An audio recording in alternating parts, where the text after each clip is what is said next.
to go for 2 seconds silence, do an introduction, and then hand straight over to Steve. So the 2 seconds silence will start now.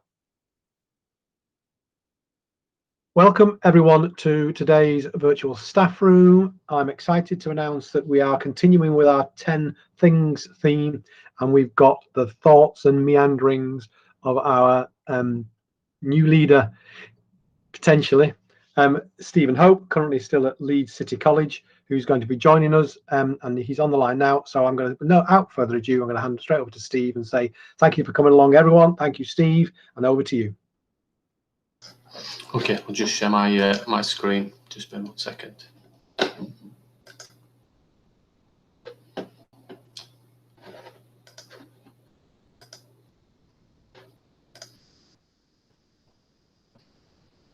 Okay, if it just does the normal, and just lets me know when that is loaded.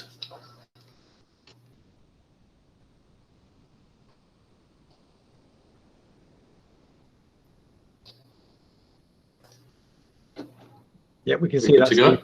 Yeah, good to go. Excellent. Okay. I should have shut down my pop-up notifications, but they're going to pop up all the time.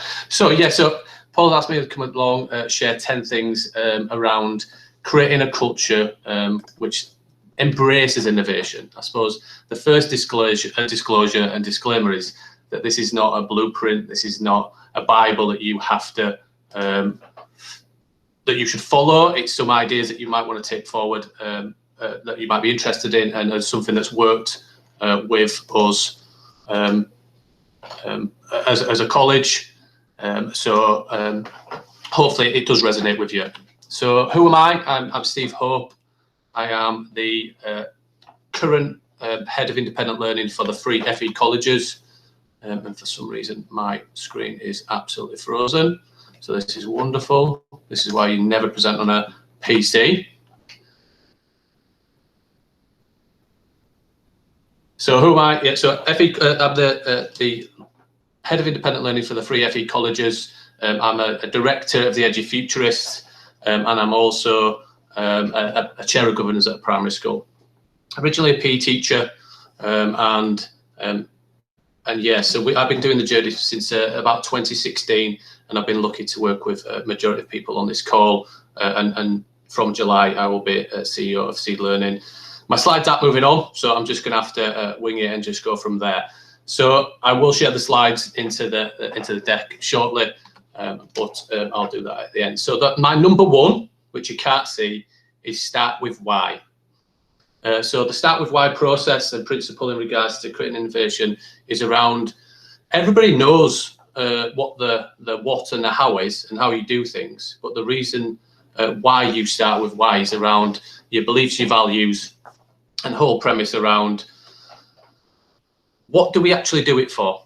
So we started our journey in 2016, and a book that resonated with me was Simon Sinek, and that's what I base a lot of my work on and a lot of my thoughts on, around it's not money that drives, it's a drive in regards to creating an experience for learners by supporting teachers to be their best, and the impact on learners that come through the door and are educated by the 3 colleges in the Illuminate Education Group. Raise their aspirations, help them develop their skills, have a good experience when they're here, and progress on to their next steps. So number 1 is always start with your why. So what I'm interested in terms of this chat is if you could just put into the chat group, what is your why? So what is your why? Why do you do the job that you currently do? So if you just pop that in the chat for me.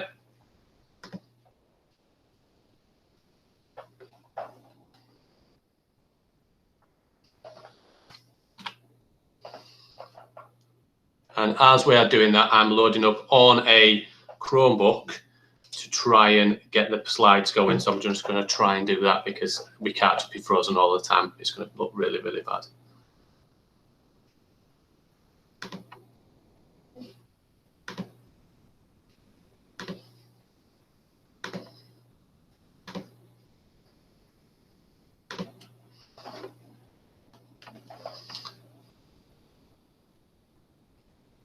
Okay, so hopefully you can now start to see that. And can somebody just let me know, because I can't see the chat, if you can now see number 1, start with why. Yeah, we can see that, Steve. Perfect. Right. So sorry about the glitch, everybody. So yeah, start with why. It's talking about leadership, but also finding a purpose and a collective purpose, which moved me nicely on to number 2, which is around think about the culture that you want to create.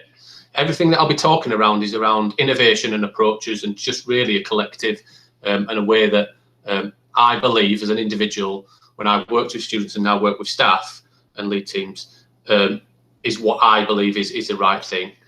So I think the culture that we want to create is 2 things around a Pixar approach, and the Pixar approach is based on a TEDx talk around creating a culture of collective genius. And Professor Linda Hill is a professor at Business Harvard School, and she talks about this Pixar approach. And go watch a TEDx talk; it's really, really strong.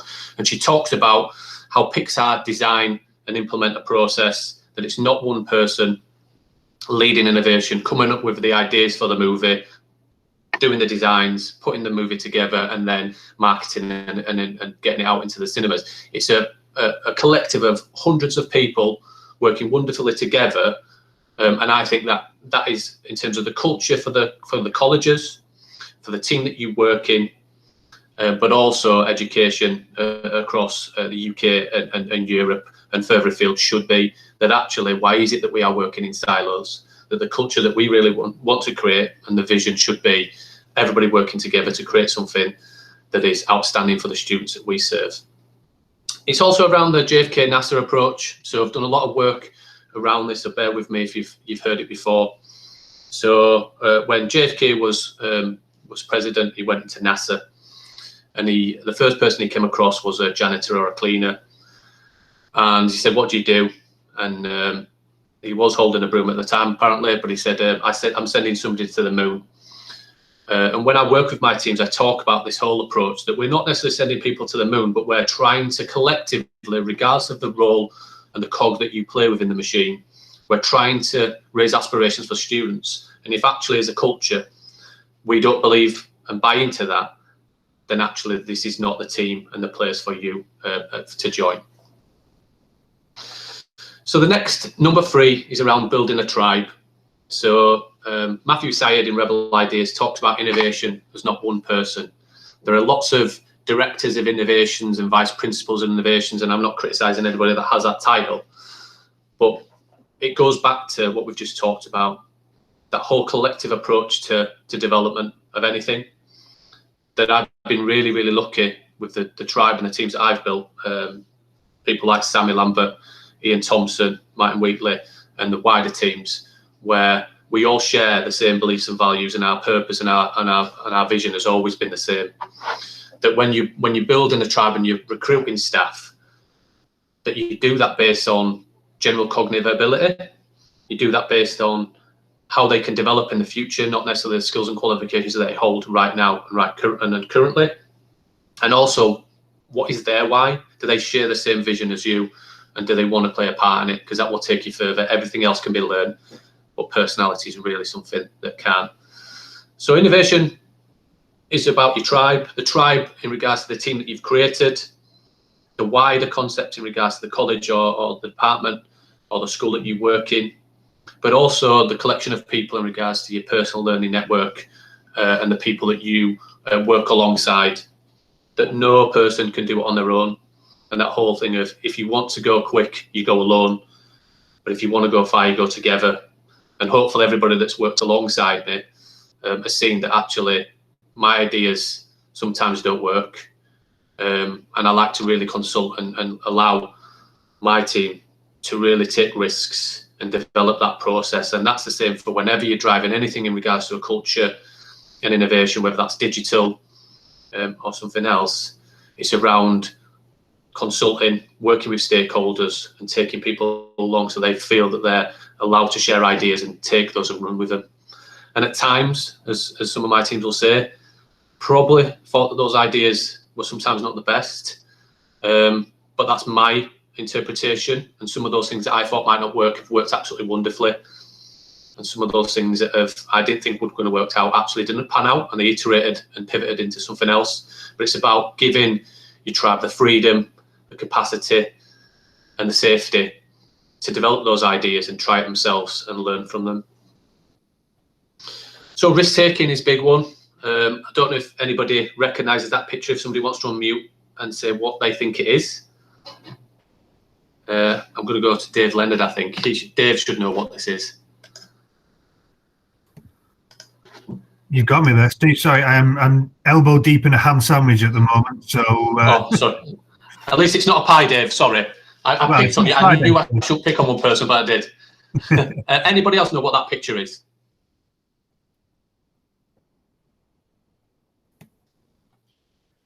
You can put it in the chat.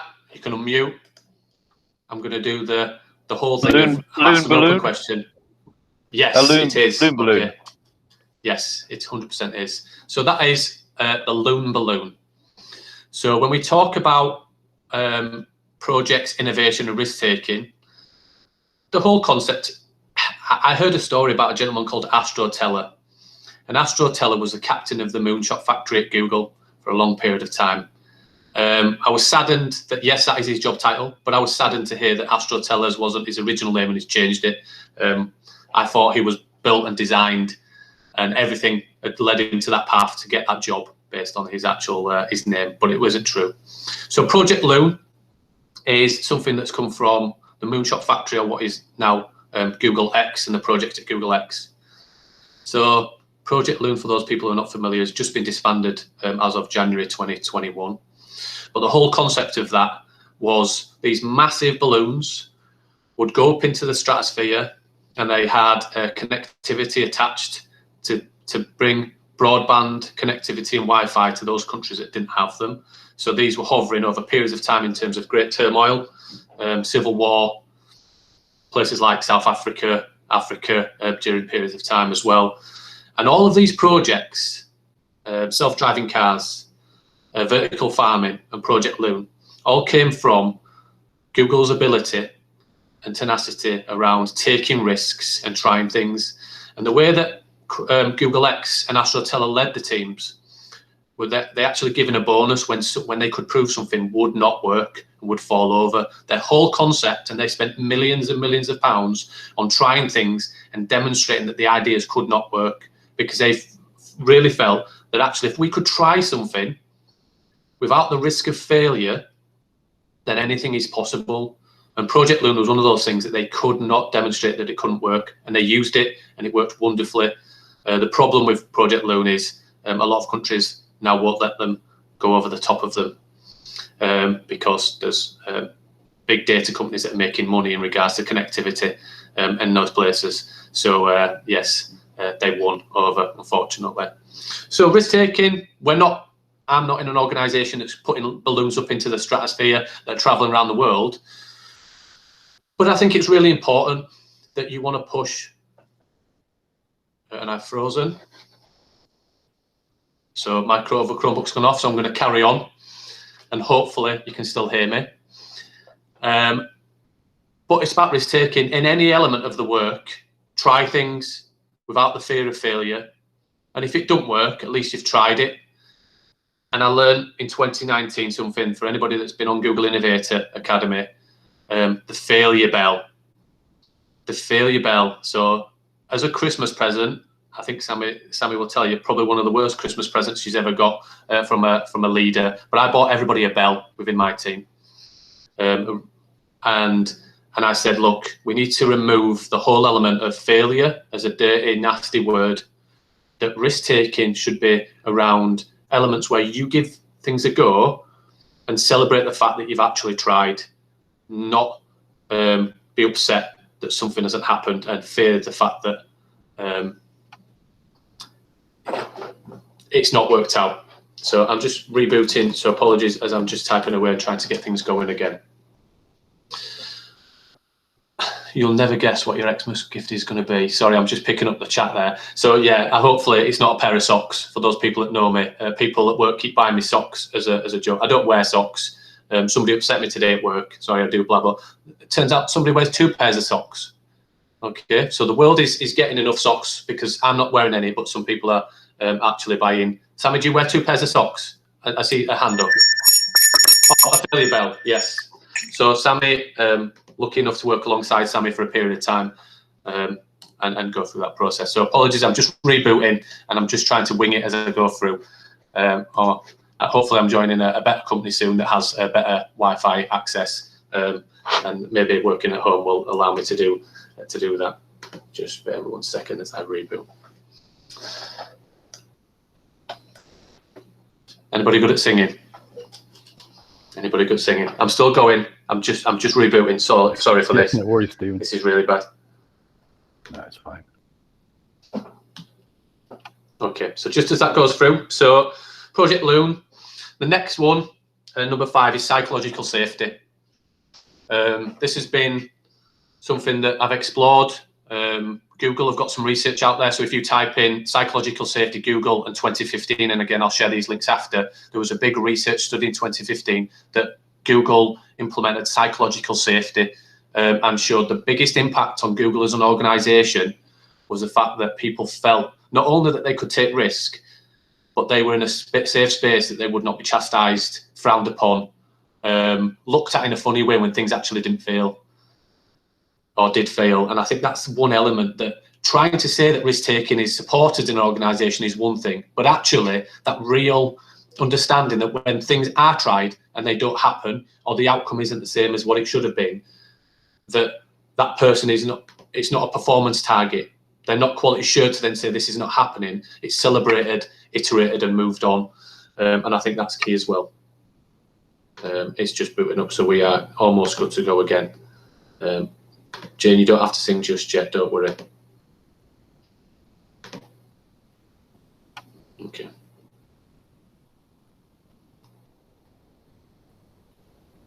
So psychological safety links into a wonderful book by Brené Brown. So Brené Brown, from Daring Greatly, Dare to Lead, is an absolute wonderful book that everybody should read. She has a podcast, and it talks about psychological safety as being vulnerable and open. Clear is kind, that actually don't fear confrontation and consequence and conversation when things are happening. But as long as you're clear in regards to your expectations, and when things don't work, then actually you tackle those face on, we iterate and we move on. And Sammy, luckily, I think she attended one of these before she left. I bought all the leaders in my team Dare to Lead. I also bought everybody that joined the team Start With Why, because those books are really important in terms of my thinking and the team's ethos. And what we did with this was we put it out on social media, and I said, I bought these books. Anybody else been reading them? And a lovely primary school in Aberdeen, and actually the contact came through Sammy, said, we're thinking about reading this as a leadership team up at this primary school in Aberdeen. And we formed a book club over a period of time where the leaders that were quite new to the organisation then met with the leaders of the primary school, shared ideas around psychological safety, vulnerability, openness and honesty. And it was around openness, collaboration, sharing, but also how other people were challenging and looking at this outside of the silo of our organisation. Because developing leaders in an organisation is fine, but going back to Matthew Syed and Rebel Ideas, the power of diverse thinking that is outside of further education is so important that we need to look outside of that, and how can primary leadership and secondary leadership and those from international schools and all those different types of organisations support, and business, that leadership in an education sometimes can only be led by somebody who's been in an education leadership role, and sometimes we need to move past that and think about that. But yeah, if you haven't read it, Dare to Lead is a wonderful book and explores psychological safety in depth and gives some practical examples that we've used really, and it talks about how to challenge those and different types of people you might come across that are mood hoovers, the Tiggers of these world that you want to go to, that will lift you and move and raise your level and your mood. Does link into another book. Sorry, I mentioned a lot of books. The wonderful book by David Price, that around the power of us. And there's a great quote from the book that says, feel the fear and do it anyway. That actually research-driven implementation and innovation, a lot of people say, where's the evidence around pedagogy, blended learning, and all these different kind of things? Great, okay, but sometimes you have to fear the fear that you might be the first person that's ever come up with that idea. And it might not work out, but how often do we go somewhere and you see a path that used to be a piece of grass and then became a muddy little trampled bit of a field, and then it becomes actually a proper path in its own right. And sometimes a path is a muddy path and you might be the first person walking it. Feel the fear, but give it a good go, because if it's based on your beliefs and values and your real understanding of what you think is achievable and your why, then just do it anyway. There will always be the naysayers. There will always be the people that worried, that think that it's not the right thing. But if you create psychological safety and risk taking in your organisation, that actually you won't be chastised for trying anyway. And then be prepared that if you've done it and it doesn't work out as you expect, that you ideate again and you iterate, that you build, you test, you design, and it's a constant cycle of trying to implement new things. But that might be a slight iteration. You don't have to reinvent the wheel. It's not about the next shiny thing. That actually, as you go through the process, sometimes it's just a slight tweak to an idea that you've had. Think about the Hoover, the Dyson vacuum. It didn't create that idea. It just iterated on somebody else's. The iPhone, the MP3 player, all these great things that's around the process of how does that now apply? And maybe that idea that you tried 2 years ago was just a bit ahead of its time. And maybe bringing it back 2 years later is the right thing to do and just shelve it for now. The Post-it note and all these crazy things that have actually worked for different reasons. Nothing's a bad idea. It's just that you've tried something that just hasn't worked. Again, my Chromebook has shut down, so I'll carry on.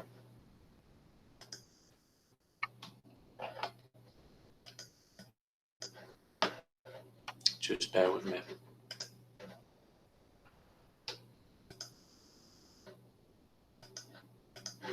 One thing you need to think about in terms of delivering innovation is robust Wi-Fi. So just make sure that your infrastructure is right, like ours is clearly not working today, because it will trip you up at the best of times and make you look a bit like a fool. But I'm trying my best. I'll keep going. I'll keep going. You're doing a great job, Stephen, and you're absolutely right. Do you know, Wi-Fi has become just an essential utility now, hasn't it? It's as important as heating, lighting, and anything else. And I'm sure I was reading somewhere recently as well, Stephen, that it's affecting property prices now. So people, when they're looking to buy a property, are actually looking at how good the Wi-Fi is. Yeah, that was me actually, Jamie. We were chatting about that. That's right. Yeah, there was a report where it can knock up to 20% off your house price. That's right. If the Wi-Fi is poor, so it really is an essential thing these days. Yeah. Well, so you well, could have, hopefully, yeah. I was just going to say you could have 5. Hopefully, we're not trying to sell the money to you. Yeah, hopefully we're not trying to sell the college building, this college building, anytime soon. Otherwise, they better wait a few years until the Wi-Fi is back on track. So just bear me 1 second as I reboot. Apologies for this. Yeah, no worries, Stephen. It's quite a difference in house prices, that, isn't it, Chris? Though 20%, it's not a small amount of money. I was just thinking you could have fibre installed, and it would pay for itself, wouldn't it, if you were selling a house? Absolutely, absolutely. I've got a 1 gig fibre line in my house. Yeah. Well, there you go. You've added value to it, James. I think ours is running on a hamster wheel today, by the look of it, and the poor hamster's just having his break. Okay, where are we at? All right. So the next one, and again, I'll get it going, is know your audience. So number 7, know your audience. So for those people who've seen me present before, I saw a wonderful presentation at Google Next in 2015 by the lady who is, I think she might be vice principal of Google now, looking after people and transformation. And she talked about this the 4 faces of change. And when I bring these people, the picture up, you'll be like, I've seen those faces before in my organization. So just bear me 1 second.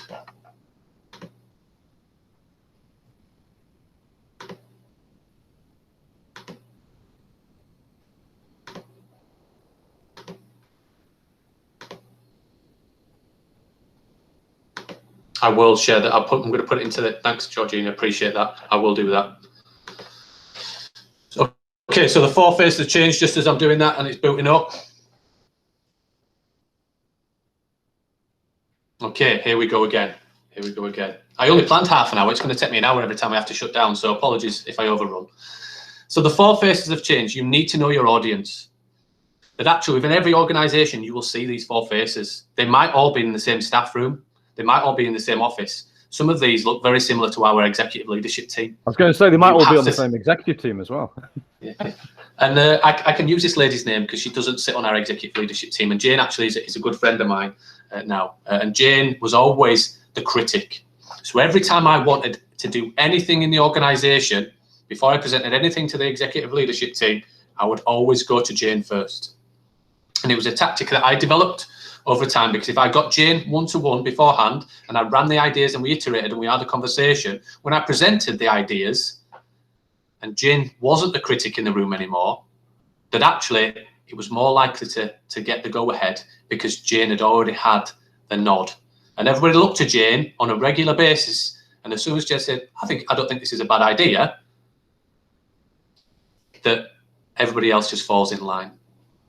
And when you're thinking about change and transformation, it's great when you're coaching and working with staff that you have the navigators, those type of people where you say, we're going to get rid of your classroom and we're going to go teach in the car park. That's absolutely wonderful, okay? Because they'll do anything, and they have a real purpose. And they're great sessions to have. And they're great because transformation, if everybody was in that like that in the organisation was there, it would be quicker.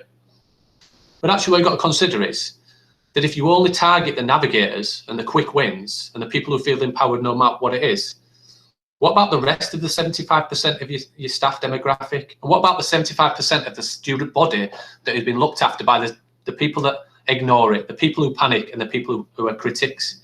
That actually you have to target on all of those individuals. But you have to know your audience and the way that those people and the conversations and the types of conversations you might have. The tough wins, the critics, you might break those down and do that on a one-to-one basis like I did with Jane. Whereas the navigators, you get 30 people, navigators in a room, what a great session or conversation that might be. You get 30 critics or victims in a room, it's a very different conversation, and it becomes a real battle. So know your audience, and remember, when you're having conversations with those people, frame it depending on who they are. Bear in mind, they might not always wear the same face, that actually some people are critical depending on what you're trying to achieve, but might be really, really navigated and empowered by something else. So again, know your audience and the type of person that you're dealing with, which is really important when you're trying to implement any innovation or change.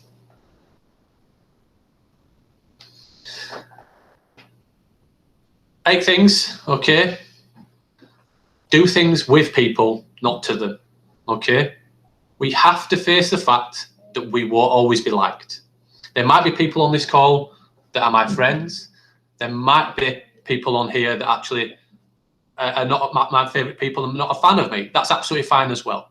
But what you have to bear in mind is when you do things with people and you talk them and take them on the journey in collaboration and you walk them through and you get them to share ownership, they might not like the idea and what you're pushing and the transformation that you're trying to do, but they'll thank you for involving them through the process. The whole proverb of only teachers can tell teachers what to do. If you've ever tried to work with a teacher and tell them to do something that they don't want to do and you're not a teacher, then it's going to be a real challenge for you. See, obviously, if we need to embrace socks. Yeah, I will. I'm not wearing socks, Chris, ever. Just to clarify that one. Okay. So it has rebooted, Georgina. I've tried to share it and it just keeps rebooting as I do it. So yeah, know your audience, take them with them. How many times in organizations did you hear on social media or in the news of quality assurance process where executive leadership teams of teachers that were trying their best during a pandemic and the biggest experiment this world has seen in education, where people were trying to move and shift the same models that they did face-to-face online, and ELT were popping in without any notice and telling them, actually, don't think you should do it this way.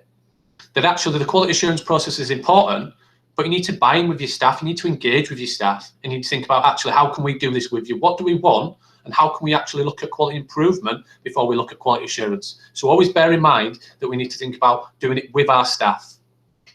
I was lucky enough in terms of the transformation in 2016 or 2015 to 2016, where our Google transition from Microsoft and Moodle, we've never mandated anything in the organisation. We have never forced a change. We took our time, which is one of the points later on, and we worked with staff hard, and it was difficult, the conversation. Some people didn't want to shift and didn't understand And when you ask them about Google and the transformation that we were trying to go on around moving to a cloud-based solution and learning outside of the classroom and the Martini model, they didn't understand it. But you had to work with them, and by the end, they understood that they might not like the idea, but at least you've gone in consultation with them and you've asked them the questions around and you've worked through their reservations, and that's so important.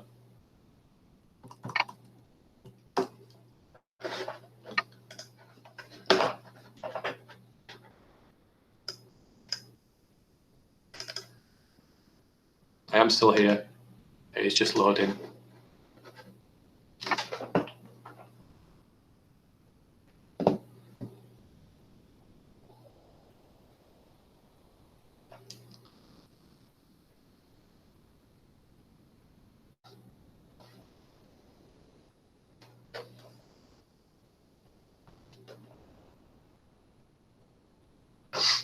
Okay, number 9.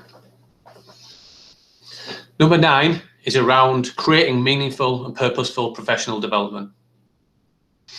I'm not going to ask you to put your hand up or put into the chat, but has anybody been taken to a movie by your loved one or another half or a friend that you really didn't want to see? This is the way that I see bad professional development, that you've had to sit through an hour and a half of your life that you will never get back. Okay? And at the end of it, you're like, I can't believe I had to sit through that. Nobody wants to go to a movie they didn't want to see, that they didn't understand why they were there, it didn't relate to them, it's not something they liked or they had a passion for. Always bear that in mind when you're delivering professional development. Adults are not silly. You can give away stickers and you can give away notepads and cups and Google badges, but the fact is, I miss the cinema, I do too, Georgina. But if they don't understand the context and they cannot apply the learning to them, and it's not personalized and it's not a priority to them, that actually that's so important as well. Dave, sorry, you're making me laugh.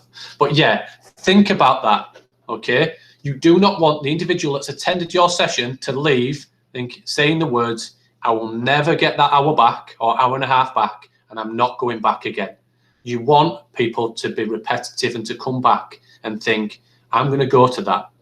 We base this on 4 pillars. Make it fun and engaging, okay? Try and have a laugh, okay? People are giving up their time to come and work with you, and the biggest response you can give is that you actually respect them and have an understanding. Like me, you might tell really bad dad jokes. I've been telling dad jokes for years and years, and now I'm lucky enough that I've got a little girl that's 10 months, so actually I fall in line that I'm allowed to tell bad dad jokes, okay? So if you've ever been to a training session, pretty much like now, okay, I'm telling bad jokes all of the time, trying to bring to light that you are staying 5 till 6 and giving up your time. Differentiate and personalize your professional development. Do not do a sheep dip approach when you're trying to do any transformation. Don't treat Dave the same as Georgina, the same as Johnny, and so on and so on. They're all very different people. Everybody has starting points. If you've ever been in a classroom or worked in education, you'll have a great understanding that the way that we work through things is, if somebody's coming into your lesson, if Ofsted come in, you would be chastised for not thinking about the starting points of the people coming to your class and basing the learning and the progress during that time on the starting points of that individual. Gone are the days where people would turn up to a Google Classroom session and you would deliver the same 10 things to those individuals. That's gone. The heyday is gone. We need to think about a personalized, stranded CPD approach that's personalized to them in the way that they act, the way that they attend, how they attend, and what's specific to them in terms of the fact that they might be coming to a Google Classroom session that's an hour, but they might only need to attend for 15 minutes because actually they know the rest and you've done a diagnostic, and that's absolutely fine too. That's not disrespectful to you as an individual and a trainer.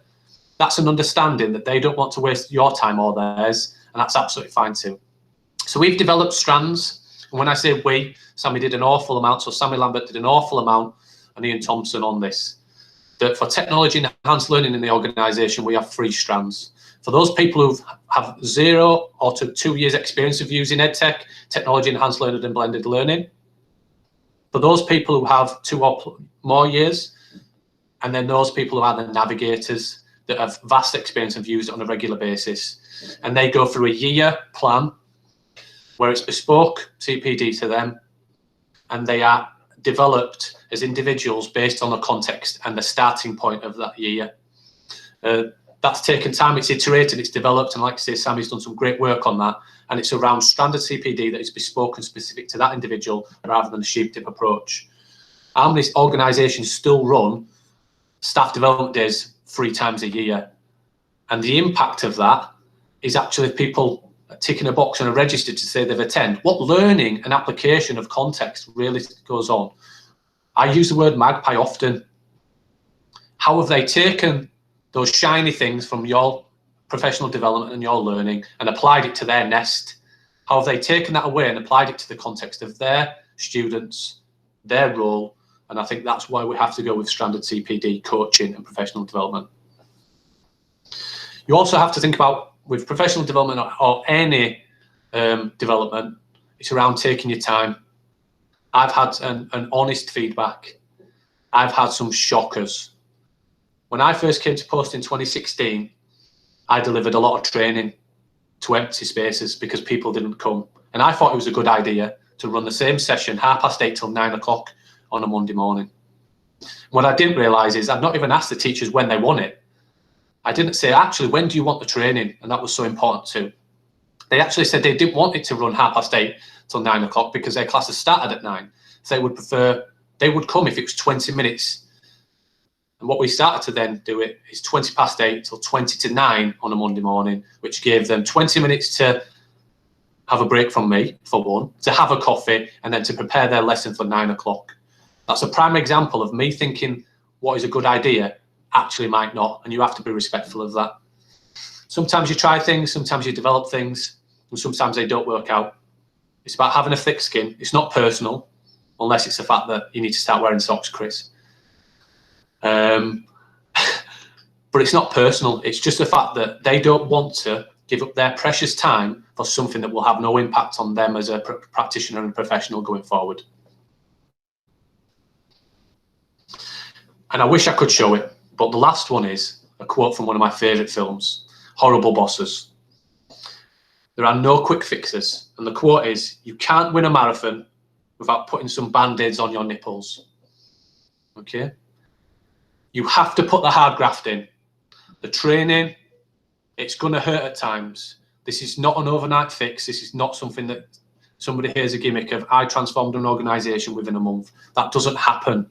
If you want to get it right, you have to take your time, and this might take years to do so, and that's fine too. That actually, you might lose people along the way that don't share the why with you, that don't have the same beliefs and values. You might go through many cycles of coaching, professional development that you have developed, you've ideated and iterated. You might have many failures, but sometimes what you've just got to change is the fact that you've just got to put a hard shift in. And people always ask me how I transformed the culture in Leeds City College. I didn't do it. What I did is I came up with some ideas. I gathered a great team. I changed the culture, and the staff body changed the organisation, not me. It wasn't about me. And me and Paul laughed often around the leadership dance. That I'm not the important person, and I never have been an important person in this organisation. The important people are the people who come to the dance and see me dancing at a festival, if you've seen the video. See me dancing shockingly. So do you? Yeah, I do. Jamie, thanks. I do that. I do put plasters over my nipples. Yep, thanks for taking me off tangent. But what you have to bear in mind is it will take time. You have to go with it. And it's about the collective, the power of us, user-led design, bringing stakeholders along and trying to share in the journey. Open door policy. Bring people into your organisation, and that will lift the levels of others because they're then on a pedestal to show the people how important it is to you and how important it is to them. We are lucky enough that on a regular basis we have people come and visit, or we did pre-COVID, and we will continue to do that hopefully when I've gone. That wasn't about showing off. It was about a collaborative culture and a sharing of best practice that goes beyond the silos of this organisation. I'm not a culture expert, I'm not a transformation expert, I'm not an innovation expert. I've just give some things a good go. I've tried my hardest. I've been willing to put some graft in and work tirelessly for many, many years. And I've never been fearful that when I bring new members of the team in, that sometimes I've gone through 3 interview processes and not a point because I didn't see the beliefs and values in the candidates that were applying. There's at times that I've tried things and I've just had to say, this is not the right thing to do. I'll drop it. I'm not precious. Let's change this quickly for the benefit of our staff and our students. And I'm going to stop talking and just say, they're my 10 things. Don't be afraid to have to wear plasters over your nipples because sometimes the running gets hard. Okay, thank you. Excellent. Thank you very much, Steve. That was brilliant. Fascinating. So just for the logistics of the next bit, if you want to ask a question, if you could use the hand raising tool, that would be brilliant. And whilst people are deciding whether they want to ask a question and raising those hands, what's been really interesting that you started by saying it's not tablets of stone, and then gave the things that you've been doing. But what occurs to me is that these are good guiding principles because each of them allow the people that might adopt them to personalize them to their own situation. So whilst it's not an absolute science, I absolutely agree. If they were to adopt these and do exactly as you say and adapt them to their particular situations, then I think these people would have a great deal of success as well. So I think it's worth recognizing that, that there's no easy fixes, no absolute, but that was absolutely fantastic. I really, really enjoyed that. So if people would like to ask any questions of Steve or to make any observations of what they've just heard, we're going to go over to Jamie first, who's put his hand up first. Off you go, Jamie. Yeah, thanks, Paul, and thanks, Stephen. That was brilliant, despite the various technical challenges of Wi-Fi and devices freezing and stuff. It's a tribute to your talents that you just carried on completely unfazed. I thought it was brilliant. My question, I'm just interested in your thoughts and reflections, really, Stephen, on how you see the role of leadership in all of this. Because in my journey, I've always said when I'm recruiting people, even if that person is in charge of one part-time person, or whether they're in charge of 1,000, they're in a leadership position. And we know from research, if you dig into it, that one of the primary factors that determine your well-being, your productivity, your happiness at work is your relationship with your supervisor and the people who have authority over you in one way or another. So these things really matter, I think. And I was just wondering, like, on your journey and your experience, because I know you've always been involved in lots of big change things of one kind or another. Well, how do you see the role of leadership in the context of some of those things you've been talking about? Because my takeaways are there's some great themes you've taken us through with the innovation and other things, which is inherently good, I would suggest. But how do you see the role of leadership in sort of enabling that to happen culturally, either in a good way or a bad way? Do you think it's a critical thing, or do you think it can happen irrespective of leadership? I think buy-in in the education context, buy-in from executive leadership team and then the people making the decisions at the top is vital. If you don't have the backing or somebody at least on the board or an executive leadership team that gets it, even if they don't fully get it and understand it, that they back you to make the decisions, then you're really going to challenge it. My view on leadership, I'm going to read a bit of a quote from Simon Sinek, if that's okay. And Simon Sinek says, leadership is not about being in charge. Leadership is about taking care of those in your charge.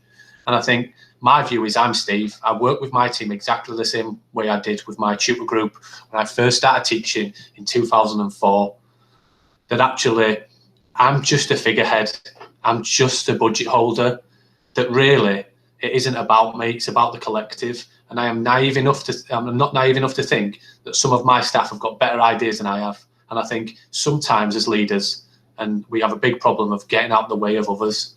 Sometimes you just have to move out of the way. So just to let people have their ideas, that these must-haves and this whole approach of trying to cultivate your crop and get everybody in rows, okay, doesn't allow creativity and doesn't allow shoots of outstanding practice. There's a book called Tom Sherrington. It's a bit traditionalist, but Tom creates and talks about the learning rainforest, that actually what we want is not to cultivate crop and start to plough the field. It's around creating a rainforest of real shoots of outstanding practice to develop. And that's my job as a leader, to flourish, to coach, to support, to build confidence in the team so they to see how great they actually are. And I've been lucky. It's a shame that I lost Sammy and Ian, but I saw them early and I knew they would go on to bigger and better things because of the type of people they were. And sometimes you just have to move out of the way and allow them to flourish, develop, and move on if that's the right thing as well. Yeah. Excellent. Thanks very much. Dave, do you want to say something? Yeah, thanks, Steve. Really enjoyed that, as I fully expected to. You're comments and presentations are always very thoughtful, and I took quite a lot from it. I'm struggling to zoom in on one that was more standout than the rest. And I think the question I've got for you is round about point number 8 that you made, is that you can do things better with people than you can to them. How do we ensure that we are not in danger of doing things to people? And how can we check ourselves to make sure that we're constantly doing things with people instead of to them? I think, thanks for the positive and kind comments, by the way, Dave. Appreciate it. I think building the process that actually, if you're building a policy or a strategy or coming up with anything, have you gone through and engaged and thought about every stakeholder? Have you gone through your empathy models and have a real understanding of how that might impact other people? That often when we implement something like a blended learning strategy, have we really thought about that, how that will affect certain demographic? And I think create special interest groups and forums at every level of the organisation to discuss and have a real opportunity, not to just discuss it, but to make an impact on any iteration, either or ideation, so to make an impact on the design, but also have an opportunity to then say, this is not going well. And one of the positives this year from the blended learning strategy that we implemented was we have a special interest group, a collective of staff, students and leaders that we meet on a termly basis, and they tell me what's going well, what's horrific about my strategy, which is fine too, and how it needs to be developed so it's actually applied better to the context. I think we need to stop weighing the pig, if anybody's heard that saying before, and we need to we need to not be weighing the pig all the time. We need to actually feed the pig. At times in education, we're constantly thinking about impact and how do we measure data. What about actually improving things for the better and giving it time to flow and flourish and develop before we actually start to measure anything? That having a conversation with the executive leadership team, that when you're implementing something, you might not see any impact for 6 months, 12 months, 18 months. And they have to be okay with that, because it shouldn't be a metric and it shouldn't be about Ofsted. It should be about the impact it's having on learning, and that might take time to gather that as well. Hopefully that answered that, Dave.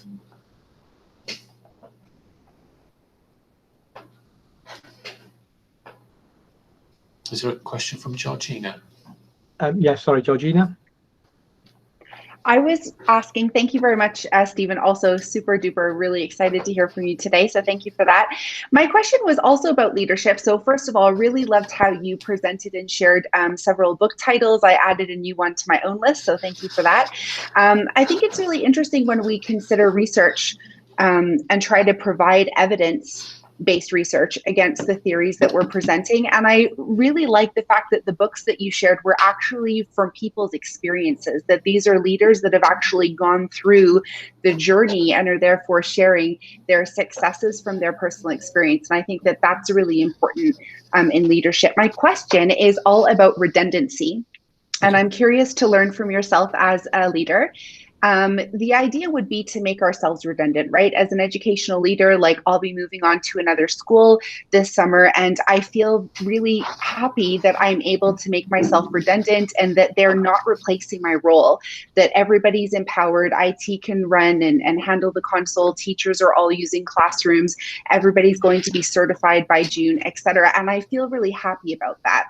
But then my next question is, should we push ourselves as leaders to redundancy? What are your thoughts on that? And does that mean, as an international education leader, I do move around a lot, right? But for people who have a family and want to stay in the same city, with their families, etc., what happens to them when they have achieved redundancy? Is this important? I'm just curious to know your thoughts on that. Yeah, so the example I can give is I changed what used to be the library structure last year. So it had been in place for many, many years, as the same books and a lot of different things. And it was a restructure because we tried to work with those individuals for a long period of time, and they didn't share the same beliefs and values. But it was, as Brené says, clear is kind, that we shared those examples. And I said to everybody that was in it that I would give myself 3 years before I would leave or be made redundant by the organisation. It's the first time I've ever said it and ever done it. And I said, I need to give people I need to move myself out of the way of the organisation to allow everybody else to flourish. I've been with the organisation for 17 years. But that didn't mean that actually I would leave this organisation completely. I never knew that I'd be lucky enough to be joining Seed Learning, and I'm really excited for it.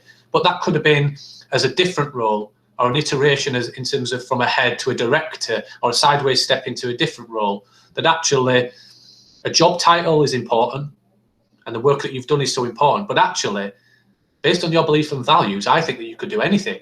And I think an organisation needs to realise that you might have done one purpose, but that doesn't make you redundant from an organisation. It just means that that purpose and that vision is redundant, that you could be then taking your beliefs and values and apply that to somewhere else.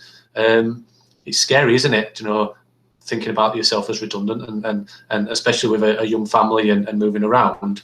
But I'd say feel the fear, take the risks and do it anyway. Because if that's what you really believe is the best thing for your team and your organisation, then that's what it should be about. Rather than I see people who are in the same job and they're worried to move on. But actually probably what should have happened is they should have moved on many, many years ago in terms of that role, because that would have been better for the organisation, and education suffers from doing the same things for the same reasons, because we've always done it that way. Hopefully that answers the question. A bit of waffle there, but I'm sure you won't be out of a job for too long, Georgina, with your skill set. No, thank you. That was super excited. And I really liked what you said there about embracing the fear. I know Jamie commented on the same thing. And I think that that's what it's about, right? Taking leaps. And also it allows us as leaders, if we have achieved, you know, certain goals or visions, as you said, then maybe we could focus on other passions that we're excited about. Maybe there's other areas of the school that we can support, or I know there's trusts or academies in the UK. So maybe other areas of the same district or academy as well. So yeah, thank you for sharing. That was great. I also think that if you get it right, you as that leader, you also grow and you change, and your relationship with those people within it will change. So it might well be that you need to get out of the way to allow some things to happen, but that drive for innovation, you know, that driving that organization forward doesn't change. So it's just the way that you drive, I think, sometimes changes, and it's about understanding that the process is about your change in your culture, in your delivery. And you know, in early days at Leeds, you would almost certainly have done a lot. What I love the phrase that Sammy said the other day, bricks and clicks, just the mechanics of how these tools work, and your conversations change. And in our role, we support a lot of schools, and we notice that as well. We have chats that support a contract of work, and at the beginning it says, where's this button gone? How do I do this? What's that thing called? But now the questions are, and I've got a good way to deliver this concept, and I've tried to do this, and the conversations change, and it's about you growing with them and adapting as well sometimes. So it doesn't necessarily mean that you're entirely redundant, but the role changes. So some parts you can park because you know they're self-sustaining. So it's been I think that's my experience in this role, that it's about that changing role, and how that adapts. Any other questions from anyone? We are fast approaching the hour. Chris, you've got your hand up, I think, haven't you? Oh yeah, sorry, thanks, Chris. Question? Yeah, I wasn't sure whether to mention this or not, and you won't like it, Jamie, because it's sport related. Stephen might know a bit more about this. Argentina 2002 World Cup squad, absolutely fantastic squad. Canigia, Simeone, Varane, you name it, they were off the chart.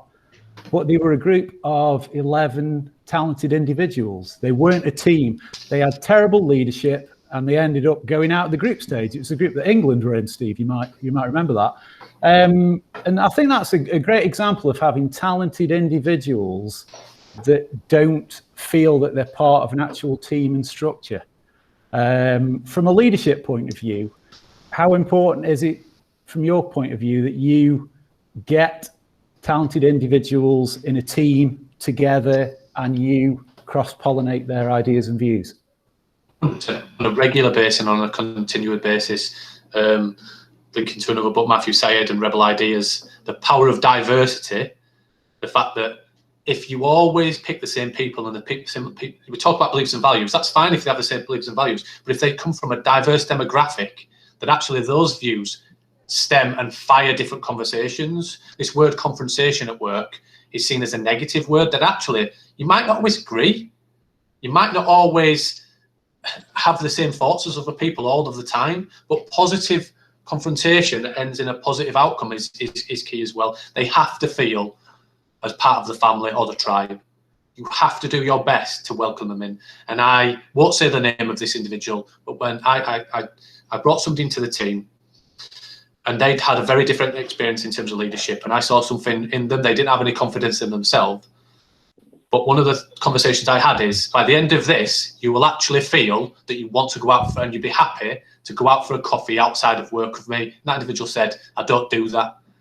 And I'm having a meeting, that person has moved on from the organisation, and I'm having a coffee with them next week. So that's the thing that's important, that actually work is work, but it's about developing the people to really start to see the real understanding of the collective. And if you always bring in the same people that are talented individuals like Varun and Simeone, talent doesn't always get you everywhere, and skill set doesn't always get you everywhere. But that shared vision and the beliefs and values and the diverse thinking will take you much further than just talent, I think. I've got pretty far, and I don't still feel I have a talent, if I'm honest. I just think that it's just about giving it a go and just being honest. I'm just going to, just before we leave, I'm just going to put the slides in there as well, that everybody can see. That's just it. I think it's just, I've been developing the tribe and the family. Hopefully that answered that. I just think always bring people together. If you're a cloud-based company like you are, those meetings coming together has to happen in some shape or form. So absolutely. We'll see what we can do about that. Yeah, completely agree with you there, Steve. Thanks ever so much for that. Fantastic. We are at time, Georgina, but go for it. I'm sure if people need to go, they can go, of course. But it was just a quick one. So Stephen started with, build your tribe, or as I like to call it, find your tribe, and talked about the team and all of this, right? And so the idea here, also bringing back to Simon Sinek in Leaders Eat Last, and the idea of service, right? And building our teams, we're actually there to service the people that we work with and the teams that we support. And it's not the other way around. He talks about like holding the door open for people, which is obviously really nice. And I'm not saying don't go and be nice for people, but like instead of them having them hold the door open for you because you're the line manager or you're the leader, what are you doing for them? How are you supporting them in building service? And I think that, and I liked what you said earlier, Stephen, about that idea of you're at the same level as the people that you work with. And I really love that. So I think that's probably something that's really helping you with your success in your culture shift. And I think that if more leaders adopted that and people felt like they were on the same team instead of these hierarchies, that it would also help them as well. So yeah, thank you. Excellent. Thank you very much for that, Georgina. Good. So just to finish off then, I'm reminded of a book which I think is actually quite old now, but I think it's still kind of current, called The 1 Minute Manager. Some people might remember this, and they talk about exactly that same thing. And he's explaining in that the traditional triangular management model within an organization puts the leader at the top, and everything else happens below them, and then there's no pressure on them because there's nothing above them. And I've forgotten the author's name. If anyone knows the author's name, put it in the chat. But he says, no, it's exactly reverse. The triangle is on its point, and at the bottom of the point is the leader, and that leader then holds up all the rest of the organization, and that just changes the focus of what that leader is about, because it's about what do I do to support this and keep it balanced and keep it functioning. And it's about that whole reversal, which I think is a fascinating kind of model of what we do. And then one last thing to go back to what Steve mentioned earlier, which was about leadership and the lone dancer. And there's the YouTube video to that with the commentary, so it explains what the logic is behind that and kind of feeds into lots of the things that Stephen said. Thank you very much, Stephen, for that. That was absolutely brilliant. Really enjoyed that. Excellent, as we'd expect. Thank you very much to everyone else for coming along. Thank you for some excellent questions and some chat, and for heckling, and for all of the things that you do so well. And well done, Chris. You even managed to get in sport into this one as well. Fantastic. Yeah, he works that into everything, but well done, Stephen. Absolutely brilliant. Really good. Sporting question. You got to get your sporting questions in there, Steve. Hey, after the Premier League win, it might get a mention in Friday's. Right, cut him off. He's out of time, Paul. He's out of time, Paul. I'm putting a link in of a dancer back into the chat, just to address the balance there. Okay, thank you very much for everyone for coming along. Lovely to see you all, as always. Hope to see you again soon.